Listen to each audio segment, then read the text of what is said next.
함께 인사하는 시간 갖도록 하겠습니다. 이번 주 캠페인 인사말은 대전도 집회 꼭 참석해요 라고 인사하겠습니다. 앞뒤 좌우 돌아보시며 인사하시겠습니다. 대전도 집회 꼭 참석해요. 대전도 집회 꼭 참석해요. 네. 교회 목표 함께 하시겠습니다. 2019년 양주교회 목표 그리스도 예수의 마음을 본받는 교회 겸손, 공감, 복종, 희생. 빌립보서 2장 5절로 8절 말씀. 너희 안에 이 마음을 품으라. 곧 그리스도 예수의 마음이니 그는 근본 하나님의 본체시나 하나님과 동등됨을 취할 것으로 여기지 아니하시고 오히려 자기를 비어 종의 형체를 가져 사람들과 같이 되었고 사람의 모양으로 나타나셨음에 자기를 낮추시고 죽기까지 복종하셨으니 곧 십자가에 죽으심이라. 성구 암송 함께 하시겠습니다. 지난주 암송 말씀 다 함께 한번 하시겠습니다. 누가복음 1장 35절 말씀. 천사가 대답하여 가로되 성령이 내게 임하시고 지극히 높으신 이의 능력이 너를 덮으시리니 이러므로 나실 바 거룩한 자는 하나님의 아들이라 일컬으리라. 지난주 암송 말씀 1, 2교구 성도님들께서 암송해 주시겠습니다. 누가복음 1장 35절 말씀. 천사가 대답하여 가로되 성령이 내게 임하시고 지극히 높으신 이의 능력이 너를 덮으시리니 이러므로 나실 바 거룩한 자는 하나님의 아들이라 일컬으리라. 이번 주 암송 말씀 다 함께 한번 하시겠습니다. 고린도 후서 5장 21절 말씀. 하나님이 죄를 알지도 못하신 자로 우리를 대신하여 죄를 삼으신 것은 우리로 하여금 저의 안에서 하나님의 의가 되게 하려 하심이니라. 이번 주 암송 말씀은 3, 4교구 성도님들께서 암송해 주시겠습니다. 고린도 후서 5장 21절 말씀. 하나님이 죄를 알지도 못하신 자로 우리를 대신하여 죄를 삼으신 것은 우리로 하여금 저희 안에서 하나님의 의가 되게 하려 하심이니라. 다음 주 암송 말씀은 소식지 참조해서 다 함께 한번 하시겠습니다. 히브리서 7장 24절로 25절 말씀. 예수는 영원히 계심으로 그 제사 직분도 갈리지 아니하나니 그러므로 하나님께 나아가는 자들을 온전히 구원하실 수 있으니 이는 그가 항상 살아서 저희를 위하여 간구하심이니라.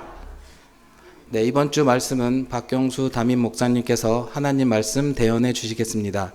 말씀 전에 찬양대에서 찬양해 주시겠습니다.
안녕하세요. Hello, brother and sisters.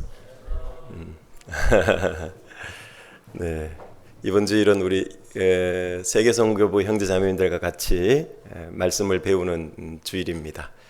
우리 서로 보면서 인사를 같이 한번 해볼까요?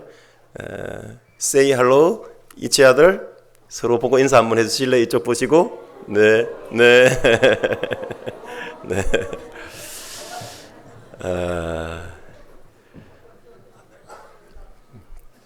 I am very happy because meeting all of you. 하여튼 우리 형제자매님들, 외국 형제자매님들 많으신데요. 주일날 이렇게 오시면 서로 영어 좀 못해도 이렇게 하시면 다 알아들으시고요. 저도 거의 콩글리시인데 이렇게 하면 이렇게 잘 이렇게 알아듣고 그러세요. 한국말도 좀 아시기 때문에 나는 영어 못한다고 인사 못하고 이러지 마시고 한국말로 인사해 주셔도 잘 하십니다. 그래서 오시면 반갑게 서로 인사 나누고 이렇게 하셨으면 좋겠습니다. 같이 기도하시겠습니다. 은혜로우신 아버지 하나님 감사를 드립니다. 지난 한 주간도 주님의 인도와 보호 속에서 살아오게 하시고 오늘 주일 아침 저희들 함께 모여서 하나님의 말씀을 배울 수 있는 귀한 시간 주신 것 감사를 드립니다. 오늘 함께 배우는 말씀을 통해서 여기에 모인 모든 분들이 주님의 겸손을 배우기를 원합니다. 신앙생활 가운데 특히 이 땅에서 사는 날 동안 우리가 반드시 배워야 할 것이 주님의 겸손입니다. 주님께서도 주님의 겸손을 배우라고 말씀도 해주시고 본을 보여주셨습니다. 모든 형제자매님들이 주님의 겸손을 배우면서 신앙의 승리를 맛볼 수 있도록 도와주옵소서. 오늘 주일날 말씀 앞에 저희들을 모아주신 하나님 감사를 드립니다.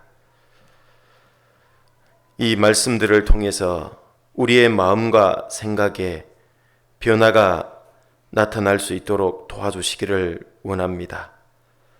그리고 우리의 삶이 주님 앞에 궁극적으로 변화될 수 있도록 도와주옵소서. 시종을 거룩하신 주 성령님께 부탁을 드리면서 우리를 죄에서 구원해 주신 우리 구주 예수님 이름으로 기도드립니다. 아멘. 마태복음 11장 29절을 같이 보시겠습니다.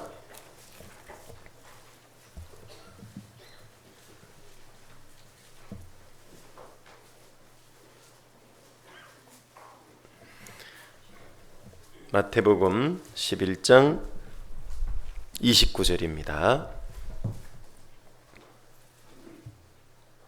같이 한번 읽어보시겠습니다. 나는 마음이 온유하고 겸손하니 나의 멍에를 메고 내게 배우라. 그러면 너희 마음이 쉼을 얻으리니. 오늘은 그리스도 예수의 겸손을 본받으라 라는 주제로 같이 말씀을 배워보려고 합니다. 원래 우리 교회 목표 4대 키워드 중에 첫 번째 겸손입니다. 앞선 시간에 겸손의 일반적인 내용들을 배워보셨고요. 오늘은 구체적으로 예수 그리스도의 겸손을 한번 배워보는 시간이 되겠습니다. 예수님은 자신의 마음이 온유하고 겸손하다 이렇게 말씀을 해주셨습니다. 우리가 예수님께 배워야 될 가장 중요한 것은 그 예수님의 마음을 본받는 것입니다. 그 예수님의 마음을 본받기 위해서는 예수님의 온유와 겸손을 배워야 됩니다. 모르고는 본받을 수가 없기 때문에 그렇습니다. 신앙생활에 있어서 가장 중요한 요소는 이 겸손이라고 하는 겁니다. 우리가 구원을 받게 되는 믿음도 우리의 마음을 낮췄을 때 가지게 되는 겁니다. 사람이 겸손하지 않고 교만하면 믿음을 가질 수가 없도록 되어 있습니다. 그래서 우리가 구원을 받기까지는 처음에는 우리는 굉장히 교만하고 높았지만 말씀을 배우면서 그리고 하나님을 알아가면서 내가 얼마나 연약하고 보잘것없는 존재라는 걸 깨닫게 되고 하나님 앞에 겸손하게 되었습니다. 그래서 하나님이 믿어지고 또 죄인인 것이 인정되고 그리고 그 죄 가운데서 구원해 주신 예수님의 은혜의 복음이 마음에 믿어지게 됐던 겁니다. 뿐만 아니라 구원받은 이후에도 겸손은 아주 중요한 신앙의 성패를 가름하는 신앙의 핵심 요소라고 볼 수 있습니다. 교만하면 모든 것을 잃어버리게 됩니다. 그래서 성경은 교만은 멸망의 선봉이라고 말씀을 하셨습니다. 겸손은 존귀의 이 앞잡이다 이런 말씀도 하셨습니다. 그래서 쉽게 말씀드리면 교만은 멸망하는데 가장 근본적인 이유고 사람이 존귀하게 되는데 가장 근본적인 이유가 되는 것은 겸손입니다. 그래서 신앙생활하는 내내 우리가 주님 앞에 갈 때까지 신경을 써야 하는 부분이 바로 나의 겸손과 교만에 관한 문제입니다. 예수님께서 나의 멍에를 메고 내게 배우라 이렇게 말씀을 하셨습니다. 예수님은 우리 각자에게 메어주신 멍에가 있습니다. 그 멍에를 메고 주님께 배워야 되는데 뭘 배우라는 거냐 하면 가장 기본적인 것이 주님의 온유와 겸손을 배우기를 원합니다. 이게 주님의 마음, 주님의 인격에 아주 중요한 부분이고 우리 신앙생활에도 아주 중요한 부분이기 때문에 그렇습니다. 예수님의 생애를 통해서 우리는 예수님의 이 겸손을 우리는 배울 수가 있습니다. 예수님이 겸손을 이론으로만 가르치신 것이 아닙니다. 예수님은 삶을 통해서 구체적으로 겸손한 삶이 어떠한 삶인가를 말씀해 주셨습니다. 우리가 배워야 될 예수님의 겸손 첫 번째는 예수님은 탄생을 통해서 겸손을 가르쳐 주셨습니다. 그래서 예수님의 탄생을 통한 겸손을 우리는 배워볼 필요가 있습니다. 자, 예수님의 탄생과 관련해서는 우리가 몇 가지 주목해 봐야 될 사건이 있죠. 먼저는 누가복음 2장으로 가보겠습니다. 누가복음 2장입니다.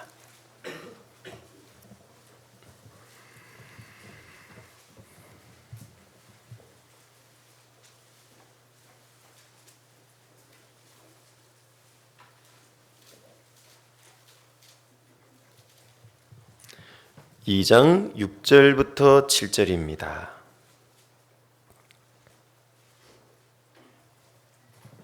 2장 6절부터 7절입니다. 같이 읽겠습니다. 거기 있을 그때에 해산할 날이 차서 마다들을 낳아 강보로 싸서 구유에 뉘었으니 이는 사관에 있을 곳이 없음이러라. 여기 예수님이 탄생할 때에 관한 말씀입니다.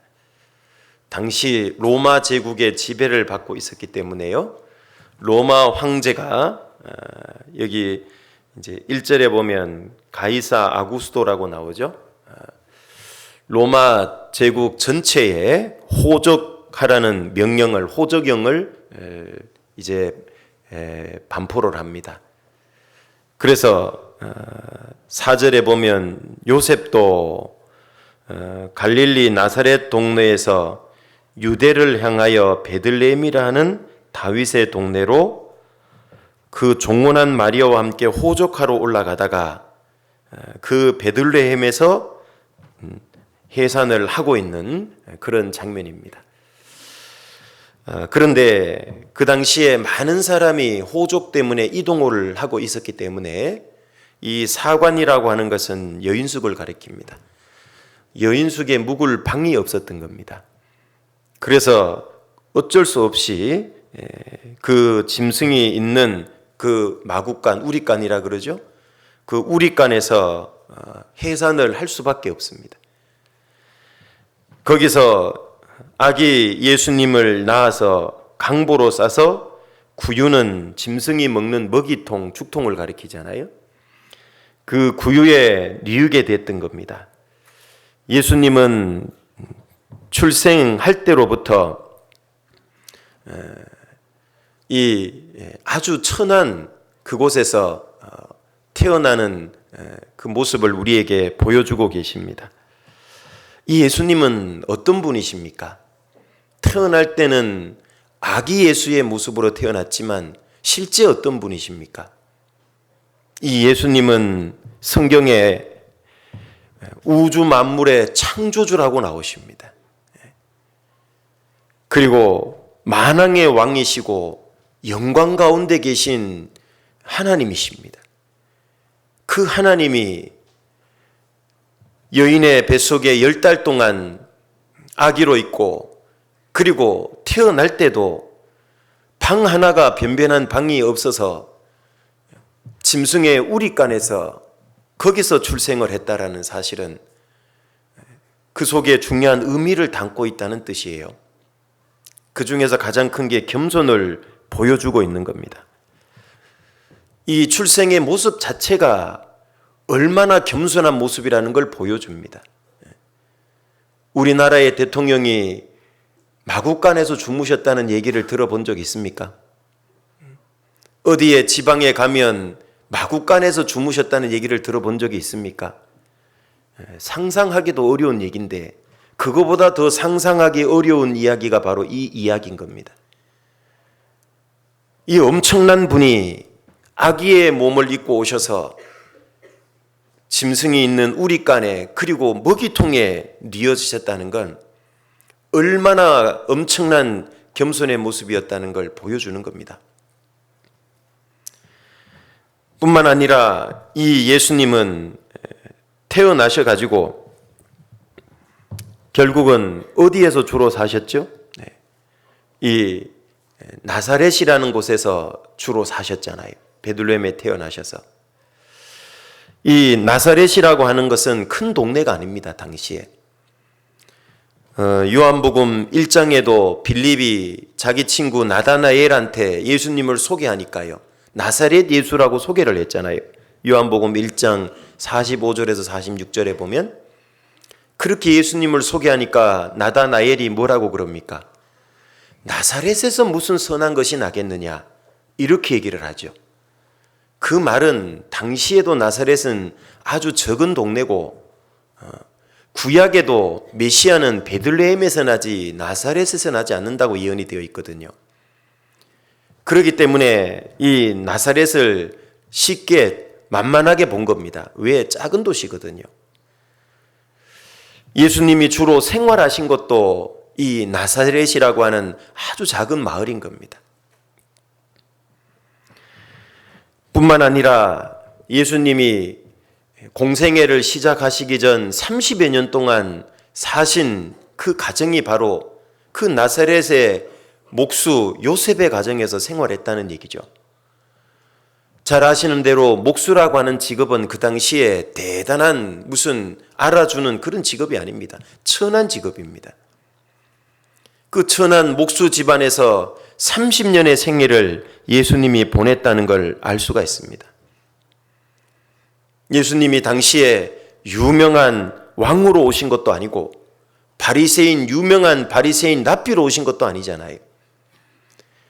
당시에 로마 제국의 수도에 태어나신 것도 아니고 하다못해 이스라엘의 수도였던 예루살렘에 태어난 것도 아니잖아요. 그 짐승의 우리간에서 태어나셔서 그 이름 없는 그 우리간에서 태어나셔서 그 작은 마을에서 사람들에게 알려지지도 않은 한 목수의 가정에서 30년의 생활을 전지전능한 창조주가 만왕의 왕이신 그분이 생활하셨다고 하는 건 우리가 상상할 수 없는 겸손인 겁니다.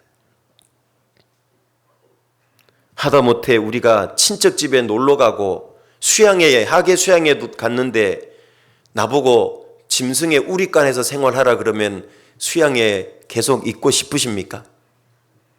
나를 그렇게 대우하는 가족 친지집에 계속 있고 싶으실까요? 아마 먼지를 떨어버리고 뒤도 안 돌아보고 내가 이놈의 집구석 다시 오나 봐라, 그런 생각 안 할까요? 어떻게 감히 나를 이렇게 대접을 해? 아마 그렇게 생각할 겁니다. 그런데 이 엄청난 하나님이 이런 모습으로 오신 거예요. 이건 정말 엄청난 겸손한 주님이 아니곤 사실은 이렇게 하실 수 없다라는 뜻인 겁니다. 우리는 이렇게 대우받으면 정말 참기 어렵잖아요.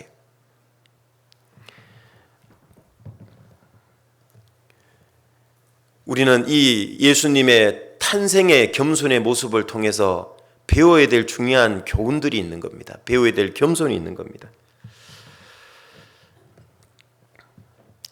첫 번째로 우리가 생각해 봐야 될 이 교훈은요, 우리가 주님을 어디서 만날 수 있을까? 이 부분을 한번 생각해 봤으면 좋겠어요. 주님은 예상치 못한 곳에 계실 수 있다는 사실입니다.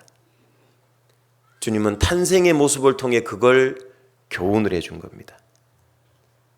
주님이 성전에 계셨던 것도 아니고 위대한 왕의 모습으로 온 것도 아니죠. 짐승의 우리간에서 만날 수 있는 겁니다. 누가 만났죠? 당시의 권세자들이 만난 게 아니죠. 동방박사 세 사람, 양을 치던 목자들, 당시에 천한 사람 이방인들인 겁니다. 그들이 주님을 만났던 곳은 짐승의 우리간 먹이통이었습니다.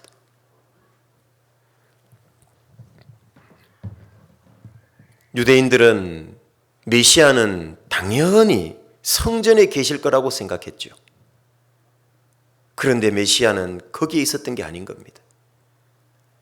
예수님은 오실 때부터 가난한 사람, 병약한 사람, 멸시천대 받는 사람들과 함께 하시려고 그렇게 낮아진 모습으로 온 거예요. 그런데 만약 내가 높아지면 그 주님을 만날 수 없게 되는 겁니다. 구원받은 이후에도 내 마음이 높아지고 교만해지면 겸손의 왕을 만날 수 없도록 돼 있는 거예요. 주님은 가장 낮은 자리를 취하셨잖아요. 가장 볼품없는 자리를 취하셨잖아요. 오실 때부터 그런 겸손한 모습을 보여주셨고 아무 사람에게도 관심을 받지 않는 그 자리를 취했잖아요. 그런데 우리는 어떻죠? 높아짐의 자리, 관심의 대상이 되고 싶고 인정받고 싶어하는 그 자리를 자꾸 취하고 싶어 해요.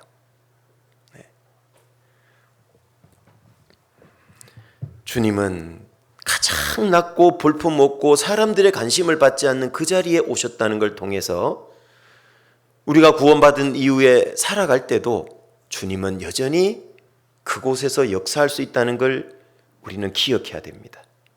그래야 주님을 삶 가운데 만나십니다. 어느 순간부터 내가 주님이 경험되지 못하고 주님이 삶 속에 깨달아지지 못하고 있다면 나는 이미 높아져 있을 수 있다는 걸 생각해 봐야 됩니다. 교만한 자리에 주님은 계시지 않습니다. 주님은 교만한 자를 물리치시는 분입니다. 교회 가운데 작은 집회, 작은 모임, 초라해 보이는 한 사람 속에도 주님은 계실 수 있다는 걸 기억해야 됩니다. 주님은 탄생의 모습을 통해 우리에게 이미 그걸 보여주신 겁니다. 교회 가운데 아무리 적은 전도 집회라 할지라도 거기에 주님이 함께 계시기 때문에 구원받는 역사가 나타나요. 아무리 적은 조모임이라 할지라도 거기에 주님이 계시기 때문에 내 마음과 생각에 변화가 나타나요. 우리 가운데 아무리 적고 초라해 보이는 사람이라 할지라도 그 속에 주님이 계시다는 걸 잊으면 안 돼요. 그래야 그 사람에게서도 배울 수 있는 것이 있는 겁니다. 내가 보기에 작고 초라해 보인다고 그 사람을 무시하고 가까이 하지 않으면요, 주님을 만날 수 없게 되는 겁니다. 주님은 이 소자, 적은 자 하나에게 한 것이 내게 한 거라고 기억을 하고 계시죠. 무슨 얘기입니까? 적은 형제자매 한 분 한 분에게 대할 때 주님도 그 안에 계셨다는 뜻입니다. 그래서 우리는 교회 가운데 아무리 세상적으로 가난하고 세상적으로 무시받는 사람이라 할지라도 교회 안에서는 그런 일이 있으면 안 됩니다. 왜죠? 그 안에 주님이 계시기 때문에 그래요. 실제로 영국의 1700년대에 신앙의 부흥에 큰 역할을 했던 사람이 존 웨슬레잖아요. 요한 웨슬레라고 그러기도 하고, 이 요한 웨슬레는 30대 아주 초반의 젊은 나이에 옥스포드 대학도 나오고 신학과도 졸업하고 신앙에 막 불이 뜨겁게 타올랐던 사람입니다. 그 열정을 가지고 미국 인디언들에게 선교를 하러 갔던 겁니다. 그런데 가서 보기 좋게 실패를 했습니다. 뿐만 아니라 폐의 결핵을 앓아가지고 더 이상 선교를 못하게 됐습니다. 그리고 배를 타고 돌아오는데요, 설상가상으로 바다 한가운데서 폭풍을 만납니다. 이제 배가 곧 파손될 것 같고 뒤집어질 것 같은 그 상황에서 두려움이 자기에게 찾아왔던 거예요.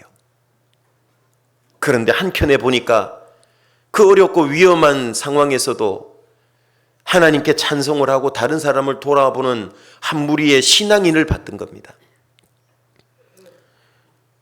그들이 가지고 있는 신앙과 내 신앙이 다르구나 하는 걸 알게 된 거예요. 그리고 영국으로 돌아왔습니다. 그런데 정말 우연한 기회예요. 1738년 5월 24일 날 올더스 게이트라고 하는 그곳에 갔는데, 그 당시에 모라비안 성도들이 구원받은 사람들입니다. 그들의 모임에 우연히 참여하게 됐습니다. 적은 모임이었습니다. 그 당시에 세계적으로 미국까지 유명한 이 요한 웨슬레가 우연히 작은 모임에 참여를 했던 겁니다. 그런데 자기하고는 비교도 안 될 만큼 무명의 한 청년이 루터가 쓴 로마서 서문을 쭉 읽어가던 중에 로마서 1장 17절을 읽어준 거예요. 복음에는 하나님의 의가 나타나서 믿음으로 믿음에 이르게 한다. 그 말씀을 자기가 너무 잘 알고 있었거든요. 그런데 놀랍게 그 말씀을 듣는 순간 그 마음에 변화가 나타났고 그 말씀이 깨달아진 겁니다. 여태까지 자기 의와 자기 열심으로 신앙생활 하려고 했던 요한 웨슬레에게 큰 충격으로 다가온 거예요. 내 노력으로 내가 의로워지는 게 아니구나. 복음에 하나님의 의가 있고 그 의를 덧입어서 하나님 앞에 내가 의로워진다는 걸 딱 깨달은 거예요. 그때 요한 웨슬레는 제대로 거듭남을 체험한 겁니다. 그 작은 모임 가운데 누가 계셨던 거죠? 거기 주님이 계셨던 거예요. 요한 웨슬레가 자기 의에 도취돼서 교만이죠. 높아져서 자기 열심으로 할 때는 구원의 은혜를 깨닫지 못했던 겁니다. 그런데 철저히 실패하고 낮아졌을 때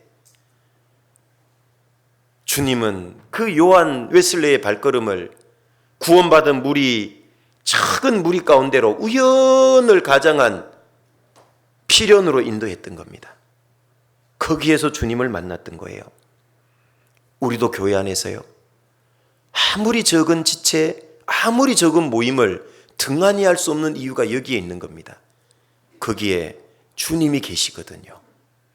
주님은 출생할 때부터 그걸 보여주셨어요.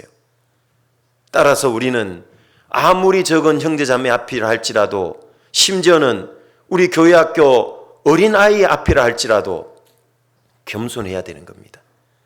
아무리 적은 모임이라 할지라도 거기서 겸손해야 되는 겁니다. 왜죠? 거기에 주님이 계시기 때문에 그래요. 주님은 출생의 모습을 통해서 이 겸손의 모습을 배우라는 겁니다. 그 교훈을 받으라는 뜻입니다. 찬송가 355장에 부름받아 나선 이 몸 아마 잘 아실 겁니다. 그 3절 가사에 보면 이름 없이 빛도 없이 감사하며 섬기리다. 이름 없이 빛도 없이 감사하며 섬기리다. 2번 반복되고 있죠.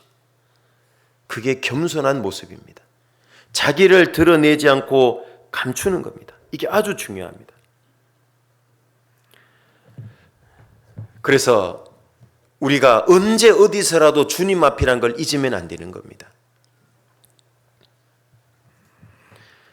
성경에는 자신을 드러내지 않는 무명의 신앙인들이 꽤 많이 있다는 거 아시죠? 그게 겸손한 모습입니다. 하나님이 드러낼 필요가 있을 때는 사람을, 그리스도인을 드러내고 드러낼 필요가 없을 때는 감추기도 하시는 겁니다. 2가지 교훈을 다 기록한 거예요. 열왕기하 5장에 보면 그 아람의 군대 장관 나만에게 이 하나님을 전하는 계집아이가 하나 나오죠. 그런데 이름이 나오지 않습니다. 그 여자아이의 믿음도 대단하다는 걸 아시죠?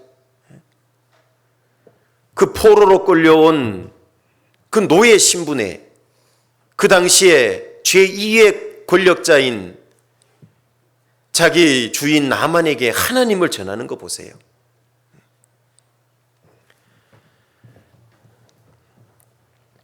마태복음 21장에 보면 예수님께서 예루살렘으로 들어가실 때 이 벳바게라는 마을이 나오는데 거기서 제자들에게 맞은편 마을로 가면 나귀와 나귀 새끼가 있을 텐데 거기서 나귀 새끼를 끌고 오라고 얘기를 한 겁니다. 만약에 도대체 왜 남의 나귀 새끼를 끌고 가냐 묻거들랑 주가 쓰시겠다 하라. 그렇게 얘기하고 가져오라는 거예요. 그 명령을 받고 제자들이 맞은편 마을로 갔는데 정말 나귀와 나귀 새끼가 매여 있었잖아요. 그런데 주인의 허락도 구하지 않고 나귀 새끼를 풀어서 가지고 오는데요. 그 주인이 볼 때 어떤 생각이 들었을까요? 황당하죠. 이거 도둑놈 아니에요. 왜 남의 나귀 새끼를 끌고 가냐? 제자들이 주가 쓰시겠다 하라 이 한마디 했어요. 그랬더니만 이 주인이 이런 방구 대꾸 없이 그냥 허락한 거예요. 그건 대단한 믿음을 나타내는 겁니다. 여러분 생각해 보세요. 내가 차가 있는데 우리 시대로 버전으로 바꾸면요. 조금 차가 괜찮은 차가 한 대 있고 경차가 티코, 뭐 스파클, 뭐 이런 모닝 경차가 하는데 내 집에 2대가 있는데 어떤 사람이 와서 이 모닝 스파클을 끌고 간대. 당신 왜 남의 차를 가져가시오? 주가 쓰시겠다 하라. 그러면 여러분 같으면 어떻게 하실래요? 네? 가져갔어요? 그럴까요? 그거 기어이 가져가려고 하면 난리 날 겁니다. 도둑이야! 그러겠죠. 그거 준다는 게 쉽지 않거든요. 예나 지금이나 이동수단은 지금은 차고 그때는 이 낙이잖아요. 짐을 싣고 가기도 하고. 그걸 내어준 사람. 아마 예수님이 그걸 타고 가니까요. 사람들이 막 겉옷을 펴고 종려나무 가지를 흔들면서 호산나 호산나 외쳤죠. 그 예수님을 알았던 것 같아요. 그래서 탁 내어줬습니다. 그런데 이름이 나오지 않잖아요. 당시에 얼마나 중요한 재산 목록 아마 2, 3호에는 들어갈 텐데 집 다음으로. 그런데 기꺼이 내주잖아요. 예수님 십자가에 달리실 때도 강도 2이 달렸는데 한 강도는 끝까지 회개하지 않고 우편의 강도라고 그러는데 그 강도는 마지막에 회개를 하고 예수님을 구원자로 믿고 천국 갔잖아요. 그런데 그 구원받은 강도의 이름은 나오지 않죠. 요한복음 6장에도 보면 예수님이 오병이어의 기적을 일으킬 때 자기의 이 도시락을 런치박스를 내놨던 한 아이가 있어요. 그런데 그 아이의 이름도 나오지 않아요. 고린도 후서 8장에 보면 디도와 함께 형제들을 보냈다. 그리고 그 형제들의 믿음이 얼마나 좋은지를 설명을 하는데도 그 형제 이름이 나오지 않아요. 이름 없이 빚도 없이 겸손하게 주님 일을 하는 사람들입니다. 이런 사람들을 일부러 성경에 많이 기록해 놓으신 겁니다. 왜? 교훈 받으라고. 교회 안에서 내가 주님을 위해서 희생하고 헌신하고 애썼는데 누가 안 알아주더라도 괜찮다 그 말이에요. 왜죠? 누구는 기억하고 계시니까? 하나님은 기억하고 계시니까. 예수님 오실 때 누가 예수님을 알아줬습니까? 누가 예수님이 임마누엘인지 알았습니까? 대부분 몰랐습니다. 그럼에도 예수님은 그 일을 묵묵히 완수하신 겁니다. 우리는 그 교훈을 두 번째로 생각해 봐야 됩니다. 예수님을 오히려 사람들은 무시했죠. 멸시천대했습니다. 그럼에도 예수님은 묵묵히 자기 사명을 감내했죠. 우리도 교회 안에서 그래야 됩니다. 심지어는 내가 열심히 주를 위해서 살았는데도 사람들이 그걸 무시하고 심지어는 왜 그렇게 했냐고 책망을 듣더라도요, 우리는 하나님께 맡기고 묵묵히 자기 위해 겸손한 위치를 지켜야 됩니다. 비록 성경에 이름은 나오지 않았지만 이 무명의 그리스도인들, 성경에 기록됐다는 게 무슨 의미죠? 사람들은 모를지라도 누구는 알고 계시다는 거죠? 하나님은 기억하고 계시다는 뜻입니다. 그래서 계속 겸손히 살 수 있는 겁니다. 우리의 주변의 형제자매들은 내가 주님을 위해서 얼마나 희생하는지 몰라요. 다 모릅니다. 그러나 누구는 다 기억하고 계시죠? 하나님은 다 기억해 놓습니다. 그래서 말라기 3장에 보면 하나의 책이 있잖아요. The Book of Remembrance, 기념책이 있잖아요. 거기에 기록하셨다 그랬잖아요. 하나도 빠짐없이 기록이 됩니다. 그리스도의 심판대 앞에 갔을 때 하나님은 나의 기념책 부분을 열어서 보실 겁니다. 주님을 위해서 이렇게 살았다는 걸 나는 다 알고 기록해놨다. 사람들은 다 몰랐을지라도 얼마나 감동스럽고 기쁠까요? 그죠? 심지어는 내가 기억 못하는 것도 다 기록해놓고 기다리고 계십니다. 그렇기 때문에 우리는 이 땅에 정말 이름 없이 빚도 없이 묵묵히 주님처럼 살아갈 수 있는 겁니다. 그리고 두 번째로 예수님을 통해 우리가 배워야 될 겸손은요, 예수님은 외적인 아름다운 모습을 취하지 않는 그 겸손을 배워야 됩니다. 예수님은 외적으로 화려한 모습으로 오신 게 아닌 겁니다.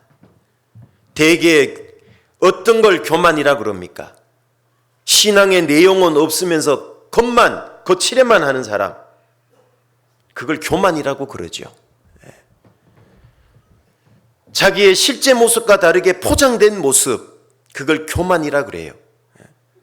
흔히 말하는 물거품과 같은 신앙이에요. 그 거품은 시간 지나면 다 사라져 버리잖아요. 왜 레위기 11장에 이 맹금류라 그러는데 독수리나 부엉이나 이런 새를, 올빼미 같은 새를 부정하다 그런지 아세요?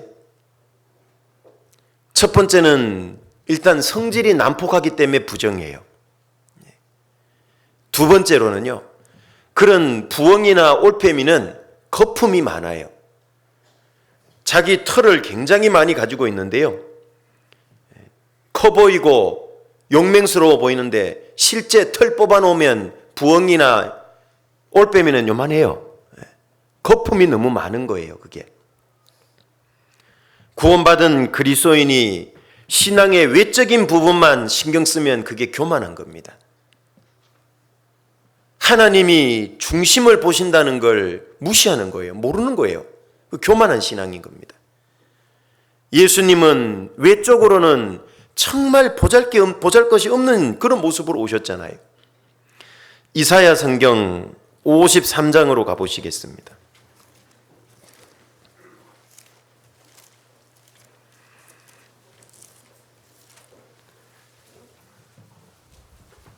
이사야 성경 53장 2절입니다. 이사야서 53장 2절입니다.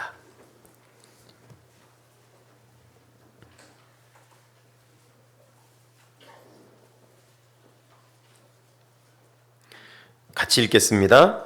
그는 주 앞에서 자라나기를 연한 순 같고 마른 땅에서 나온 줄기 같아서 고문 모양도 없고 풍채도 없은즉 우리의 보기에 흠모할 만한 아름다운 것이 없도다.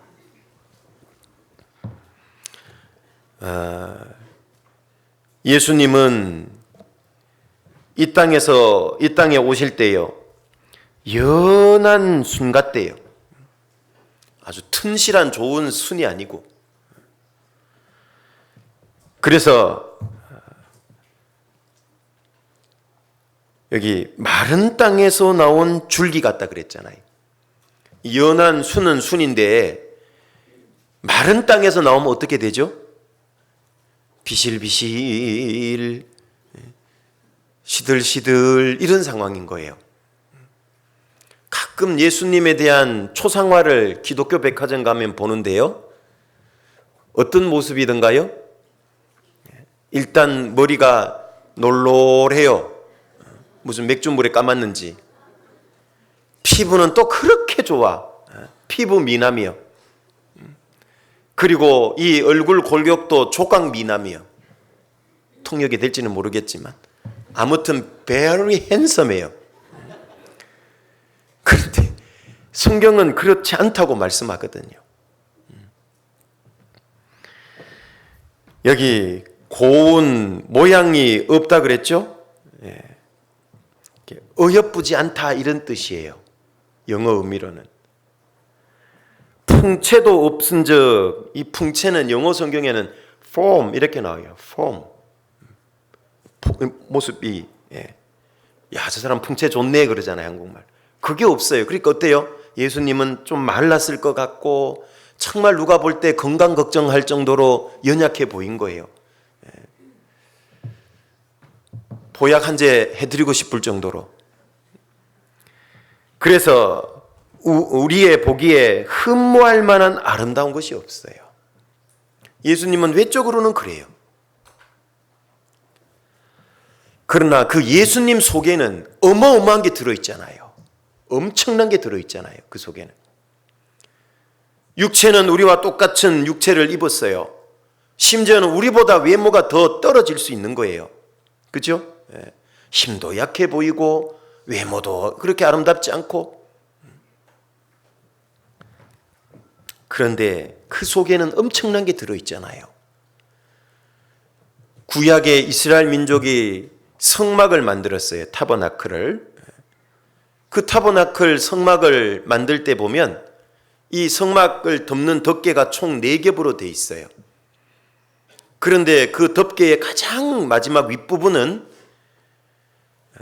성경에는 해달이라고 나오는데 물돼지라고 번역이 되어 있어요. 물돼지 가죽으로 만들어 놓은 거예요. 좀 어둡고 거무틱틱한 색깔이 아름답지 않은 거예요. 뭐 가죽 색깔이 이뻐봐야 얼마나 이쁘겠어요, 그죠? 그걸로 마지막 성막 윗부분을 덮은 거예요. 그래서 겉에서 보면 아름답지 않아요. 근데 그 성목 속에 들어가면 어떻게 되어 있죠? 그 메노라라고 하는 7가지로 된 금촛대가 있잖아요. 촛대가 금으로 싸져 있어요. 금 향단이 있어요. 향을 피우는.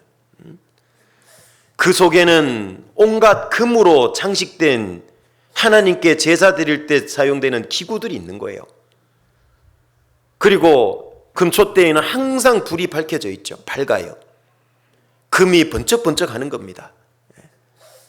겉은 초라하지만 안에는 엄청나게 귀한 것들로 채워져 있는 것이 성막이에요. 그 성막이 바로 예수님에 대한 모형과 그림자잖아요. 예수님은 겉은 초라해 보일지라도 속에는 엄청난 걸 가지고 있는 분이에요. 그게 바로 예수님의 겸손을 잘 나타내는 겁니다. 자기가 가지고 있는 부귀영화를 드러내고 뽐낸 게 아니다 그 말이에요. 오히려 그건 안으로 다 감춰버린 겁니다. 그래서 골로새서 2장으로 가보시면요. 골로새서 2장입니다.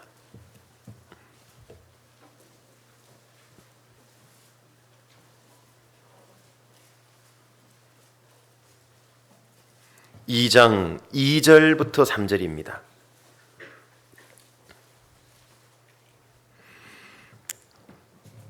2장 2절부터 3절. 이는 저희로 마음의 위안을 받고 사랑 안에서 연합하여 원만한 이해의 모든 부요에 이르러 하나님의 비밀인 그리스도를 깨닫게 하려 함이라. 3절은 같이 읽을게요. 그 안에는 지혜와 지식의 모든 보화가 감추어 있느니라. 지혜와 지식의 모든 보화가 그 안이 누구 안이에요? 예수님 안이잖아요. 예수님 안에 그것으로 충만하다 그 말이에요. 그분이 겉은 초라한 모습으로 온 거예요. 왜 예수님은 초라한 모습으로 오셨을까요? 만왕의 왕의 모습으로 오시면 안 될까요? 네, 안 됩니다.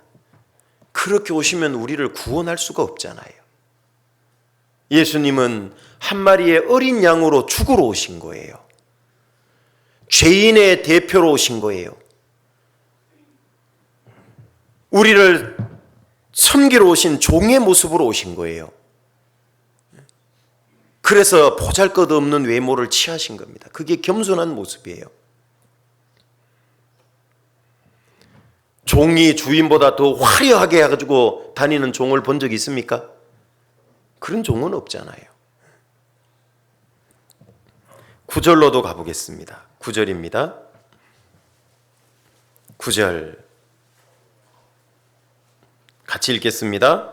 그 안에는 신성의 모든 충만이 육체로 거하시고, 이 신성이라는 말은 하나님 되심, 성품을 가리키는 겁니다.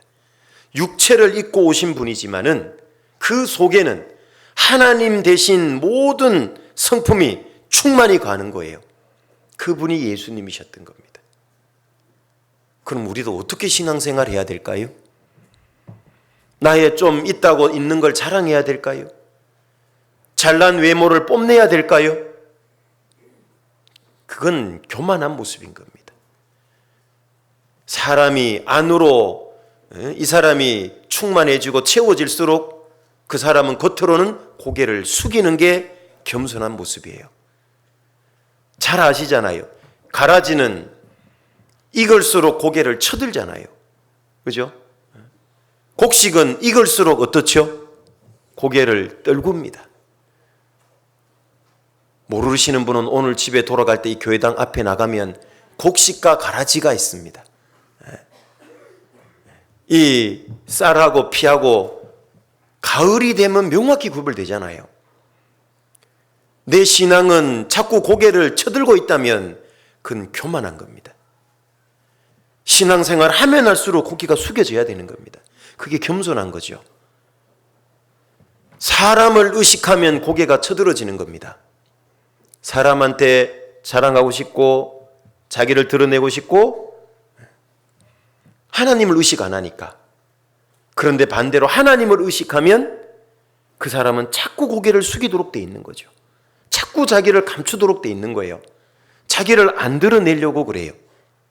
그렇죠? 예수님도 자기를 드러내려고 하지 않잖아요. 자기의 하나님 되심 그걸 드러내려고 한 게 아니에요. 첫 번째 오신 예수님은 죽으러 오신, 죄인의 대표로 죽으러 오신, 희생제물로 오신 거잖아요. 생각해 보세요. 예수님을 사자로 번역을 해놨는데 예수님이 만약에 어린 양의 모습으로 안 오고 사자의 모습으로 왔으면 어떻게 될까요? 자기를 괴롭히는 이 유대의 바리새인 서기관 싹 물어 죽여버릴 거 아니에요. 그냥 싹 죽여버린다고. 예수님의 그 엄청난 능력으로.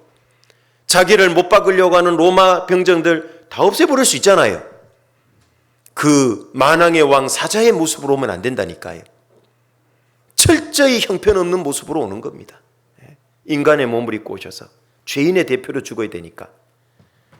왜 그렇게 하셔야 될까? 그건 바로 나를 위해서입니다. 우리를 위해서 그렇게 육체를 입고 정말 나약한 모습으로 오신 거예요. 예수님 자신을 위한 게 아니었던 겁니다. 이게 바로 진정으로 겸손한 모습이에요. 자기를 위해서 사는 건 겸손이 아니에요. 그건 교만인 겁니다. 진정한 겸손은 자기를 낮추는 거예요. 하나님을 높이고 형제 자매를 높이는 것, 그게 진정한 겸손인 거예요. 예수님은 그러시려고 정말 만왕의 왕인 그분이 육체를 입고, 그 육체도 정말 나약한 육체를 입고 오신 거예요.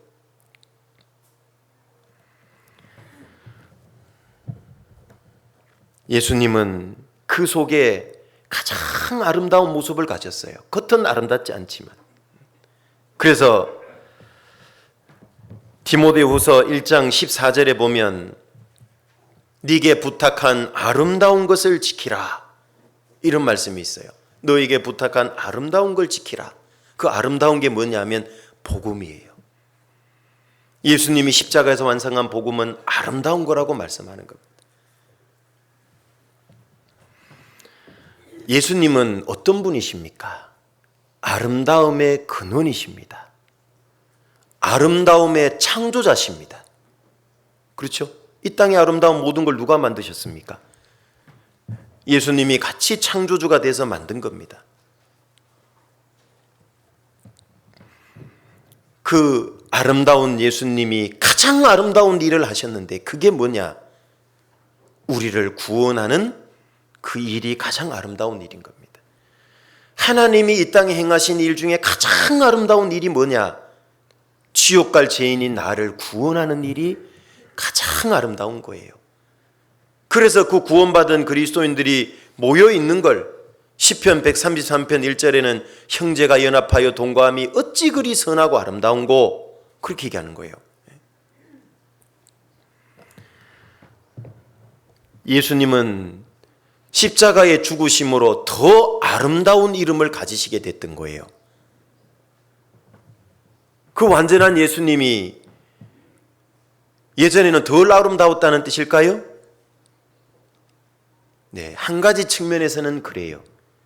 예수님이 십자가에 죽고 부활하시기 전까지는 구원자로서의 아름다운 모습은 못 갖췄던 겁니다. 그렇죠? 왜 더 아름다운 이름을 가졌다 그럴까? 여기 히브리서 1장으로 가보세요. 히브리서 1장 4절입니다. 1장 4절입니다.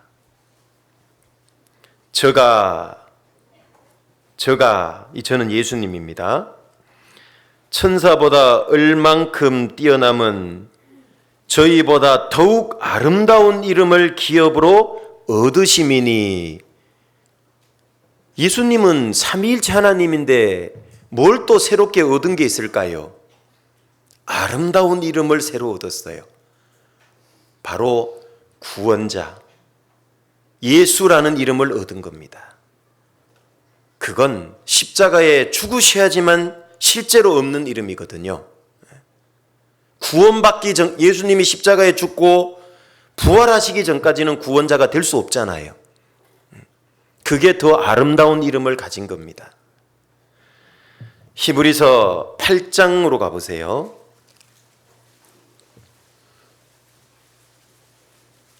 8장 6절입니다. 히브리서 8장 6절 같이 읽어보시겠습니다. 그러나 이제 그가 더 아름다운 직분을 얻으셨으니 이는 더 좋은 약속으로 세우신 더 좋은 언약의 중보시라. 예수님은 더 아름다운 직분을 얻으셨대요.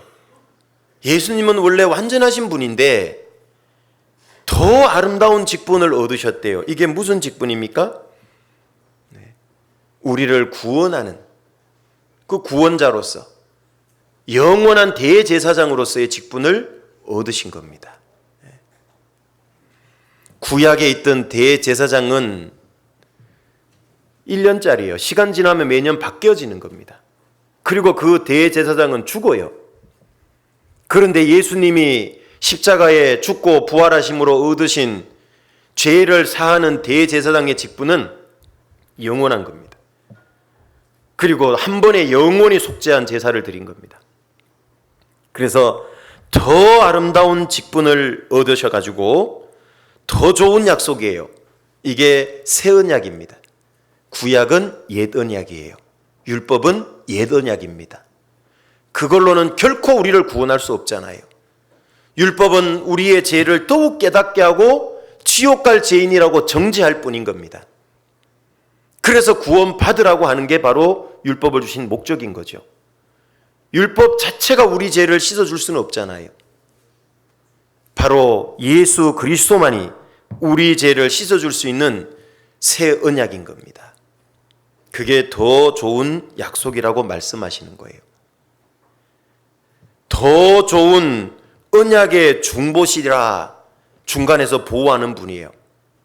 율법은 우리를 지켜주지 못해요. 그러나 예수 그리스도는 우리를 완전케 해주시고 천국 가는데 조금 더 문제가 안 되도록 중간에서 보호하는 중보자가 된 거예요. 예수님은 이 엄청난 아름다움을 가지고 계셨음에도 불구하고 스스로 외적으로는 초라한 모습을 취했던 겁니다. 자, 우리도 이 땅에서는 어떻게 해야 됩니까? 외적으로는 더 낮아지고 더 겸손해지는 게 필요하고, 외적으로 꾸미는 게 신경을 쓰면 안 되고, 내적으로 자기의 속을 아름답게 단장하는 것에 신경을 써야 된다는 그 교훈을 해주고 있는 겁니다. 그게 진정한 겸손이에요. 그죠? 가끔 그런 얘기 들어보시잖아요. 미국의 많은 부자들 중에요, 평소 자기가 입고 다니는 옷은 보면 허름한 옷을 입고 다니는 그런 사람들, 부자들이 있다고 그러잖아요. 그리고 자기의 돈은 정말 어려운 사람을 위해서 기부할 줄 아는 사람, 그 사람이 정말 멋있는 사람이고 겸손한 사람이에요. 그 돈의 노예가 돼서 돈 가지고 겉만 막 부링부링하게 꾸미고 치장하는 사람들, 그 사람은 인격적으로 성숙되지 못한 사람이에요. 그걸로 자기가 대단한 줄 아는 건데 그게 교만한 모습인 겁니다. 무슨 아무리 자기를 루이비통, 무슨 뭐 베네똥 그런 걸로 치장한다고 해서 그 사람이 인격이, 신앙이 엉망인데 하나님 앞에 명품이 되겠냐고. 명품으로 치장한다고 사람이 명품이 되는 게 아니잖아요. 신앙이 하나님 볼 때 명품이 되면 비록 외적인 건 비싸지 않더라도 하나님이 볼 때 명품 그리스도인이 되는 거예요. 우리의 목표는 그것이 돼야 되는 겁니다. 바로 예수님이 그런 모습의 본을 보여준 겁니다. 베드로전서 3장으로 가보시죠. 베드로전서 3장 3절부터 4절입니다.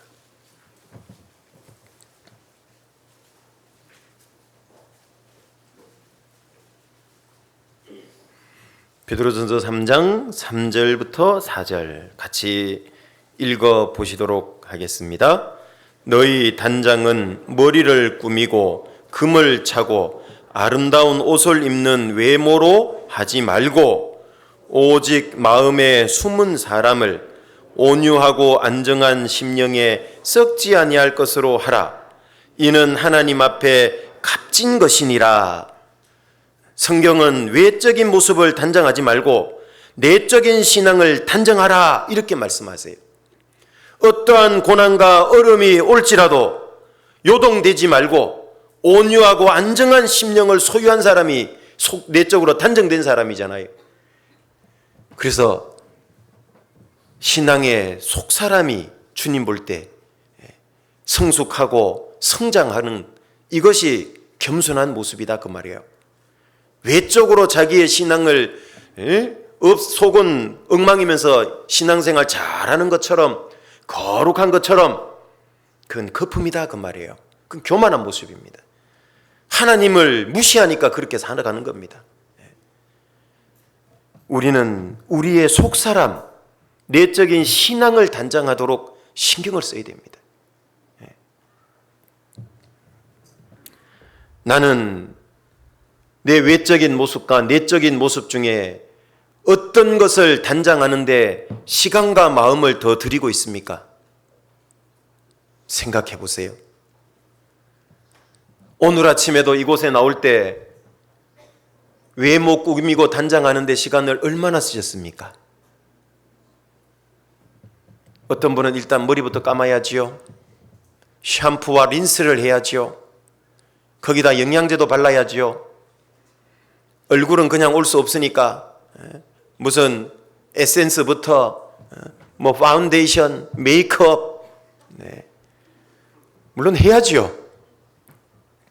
또 옷도 뭘 입을까 이거 꺼냈다가 넣고 저거 꺼냈다가 입어보니까 컨셉이 안 맞네. 씻고 외모 가꾸는 데만 기본 하루에 얼마를 쓰십니까? 아무리 안 써도 하루에 보면 30분 1시간. 주무실 때도 또 어떻게 해요? 갔다 와서 또 덮어 씌운 거 벗겨내려고 입은 거 또 벗어놓고. 우리는 정말 외모를 가꾸는데 너무 많은 시간을 쓰고 있어요. 그렇다고 뭐 쓰지 말라는 건 아니고 뭐에 비교해서 많은 걸 쓴다는 의미일까요? 자기의 내적인 사람을 가꾸고 돌아보는데 쓰는 시간과 비교해 봤을 때 너무 많다 그 말이에요. 그러면 쓰지 말란 말이냐? 아니 그게 아니고 하기는 해야죠. 그러나 시간 투자 좀 줄여보고 더 신경을 써야 되고 마음과 시간을 투자해야 될 게 내적인 영역이다 그 말이에요. 왜 그 시간은 더 안 들이냐 그 말이에요. 살아가는 집이 어질러져 있고 더러우면 청소하고 닦고 할 줄 알면서 마음이 어질러져 있고 더러워진 거는 왜 청소 안 하냐 그 말이에요. 요즘 젊은이 듣는 복음성가에 보니까 찬송가에 그런 게 있더라고요. 오늘은 정말 마음 청소할래요. 이런 가사가 있어요. 마음 잡고 오늘 해야 되겠다 그 말이잖아요. 지금까지 혹시 청소 안 된 마음 한 구석에 죄가 쌓여 있고 육신의 습관이 쌓여 있다면 오늘을 기점으로 정말 마음 청소 한번 해보시지 않으시겠어요? 청소 한번 합시다. 네. 사실 보이는 집안, 보이는 외모, 보이니까 잘 청소하는데 더 중요한 게 보이지 않는 거거든요. 그걸 열심히 청소하고 매일 청소하셔야 됩니다. 그건 다른 사람이 청소 안 해줍니다. 주님 마음 좀 청소해 주세요. 그러면 네가 해. 내 할 일은 내가 100% 해야죠. 내 할 일을 하지 않으면서 주님께 해달라 그러면 안 되는 겁니다. 내 할 일을 내가 100% 하고 마음 청소하고 버릴 거는 버리고 포기할 건 포기하고 취할 건 취할 때요. 그때 주님이 역사하는 겁니다. 그리고 세 번째로 우리가 배워야 될 예수님의 겸손은요. 낮아지심과 약해짐의 겸손이에요. 낮아지심, 약해짐. 예수님만큼 낮아진 존재는 없어요. 그죠? 만왕의 왕이신 죄가 조금도 없으신 그분이 죄인의 대표가 된 거잖아요. 모든 세상 사람의 죄를 짊어졌잖아요. 이건 얼마큼 낮아진 거죠? 그래서 내가 지금 아무리 낮아져도 주님만큼 못 낮아지는 이유가 거기 있는 거예요. 왜? 낮아진 폭의 차이가 있어요. 가장 완전한 분이, 전지전능한 분이 인간의 몸을 입고 죄인의 대표가 됐어요. 종의 형체를 입었어요. 이거 낮아진 폭이 얼만큼이죠? 무한히 거룩한 분이 낮아진 거예요. 얼마큼 낮아진 거죠? 힌트를 드렸잖아요. 무한히 낮아지신 거예요. 영원하신 분이 유한한 육체를 입고 오셨어요. 정말 영원히 낮아지신 거예요. 반대로 역으로 생각해 보면 전지전능한 분이 안 먹으면 배고프고 못에 박히면 피 흘리고 채찍에 맞으면 아파하는 그 몸을 입으셨어요. 완전하고 전지전능한 분이 완전히 낮아지신 겁니다.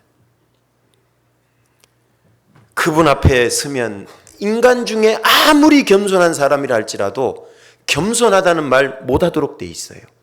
그죠? 예. 주님이 그렇게 낮아지신 겸손이 감사해요. 왜? 우리가 교만해지지 않거든요. 그분 앞에 서면 겸손해질 수밖에 없거든요. 맞죠? 만약에 주님이 조금 낮아지시고 너희는 많이 낮아져! 그러면 낮아지고 싶어요? 안 나빠지고 싶어요? 예수님 조금 더 낮아지세요. 그리고 우리한테 그런 얘기 하세요. 그러기 쉽죠 뭐. 그런데 예수님이 그만큼 낮아지시기 때문에요. 우리는 아무리 낮춰도 부족한 거예요 사실은. 그래서 교만해지지 않을 수 있는 겁니다. 그런데 왜 교만한 사람이 나올까요? 그 예수님을 잊어버려서 그래요. 예수님의 겸손을 잊어버리니까요. 자기는 꽤 겸손해진지 아는 거예요. 그게 착각인 겁니다. 그래서 예수님의 겸손을 배우면 배울수록 나는 진짜 교만하구나. 겸손해야 될 게 너무 많구나. 그걸 깨닫고요. 신앙이 안전해지는 거예요.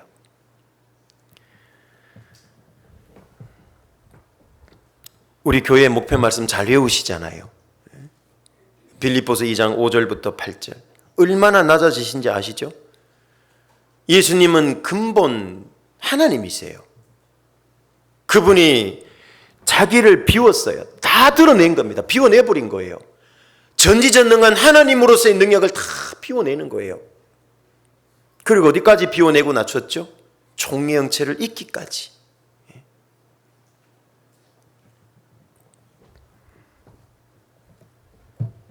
예수님은 창세 전부터 하나님 앞에 하나님과 동일한 영화를 가졌던 분이잖아요. 요한복음 17장으로 가보시죠.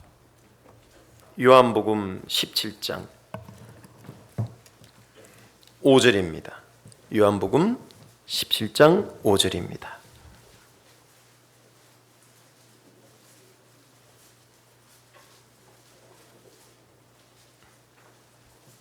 (17장 5절) 같이 읽겠습니다. 아버지여, 창세전에 내가 아버지와 함께 가졌던 영화로서 지금도 아버지와 함께 나를 영화롭게 하옵소서. 예수님께서 하나님께 기도하실 때요, 창세전에 내가 아버지와 함께 가졌던 영화래요. 예수님은 이렇게 영화로우신 분이었어요. 하나님하고 동일하게 영화로우셨던 분이에요. 그분이 하나님처럼 완전하셨던 그분이 우리와 같은 육체를 입고 불완전한 나약한 육체를 입고 오신 거예요. 낮아지시고 약해지신 겁니다. 이 예수님은 만약에 그 예수님이 없었다면 이 세상에 아무것도 존재할 수 없어요. 하나님과 함께 창조주였거든요. 그분이 만들어 놓은 창조해 놓은 세계소에 작은 하나의 피조물로 오신 거예요. 그걸 창조하고 다스리던 그분이